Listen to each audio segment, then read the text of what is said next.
Hello students, ಎಲ್ರಿಗೂ ನಮಸ್ಕಾರ. Darshu Educare ಚಾನಲ್ಗೆ ಹಾಗೆ KA 2024 ಅಪ್ಡೇಟ್ಸ್ಗೆ ಎಲ್ರಿಗೂ ಕೂಡ ಸ್ವಾಗತ. ಇವತ್ತಿನ ಒಂದು ದಿನ ಇಡೀ ಕರ್ನಾಟಕ ರಾಜ್ಯದ ಪ್ರತಿಯೊಬ್ಬ KCET ವಿದ್ಯಾರ್ಥಿ ಕೂಡ ಖುಷಿ ಪಡುವಂತ ಸುದ್ದಿ ಅಂತಾನೆ ಹೇಳ್ಬೋದು.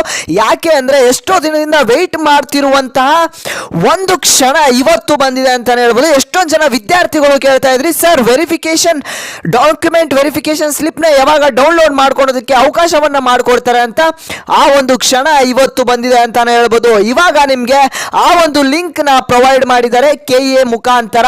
ಅದನ್ನ ಹೇಗೆ ಡೌನ್ಲೋಡ್ ಮಾಡ್ಕೊಳ್ಳೋದು, ಅದರಲ್ಲಿ ಯಾವ ಕ್ರಿಟೇರಿಯಾ ಇರುತ್ತೆ ಅಂತ ನಾನು ನಿಮ್ಗೆ ಈ ಒಂದು ವಿಡಿಯೋದಲ್ಲಿ ಸಂಪೂರ್ಣ ಮಾಹಿತಿಯನ್ನು ಕೊಡ್ತೇನೆ. ಪ್ರತಿಯೊಬ್ರು ಕೂಡ ಬೇಗ ಬೇಗ ಲೈಕ್ ನ ಮಾಡ್ಕೊಳ್ಳಿ, ಹಾಗೆ ನಿಮ್ಮ ಒಂದು ಫ್ರೆಂಡ್ಸ್ಗೂ ಕೂಡ ಈ ಒಂದು ವಿಡಿಯೋನ ಶೇರ್ ಮಾಡಿ, ಅವ್ರಿಗೂ ಕೂಡ ಹೆಲ್ಪ್ ಆಗುತ್ತೆ.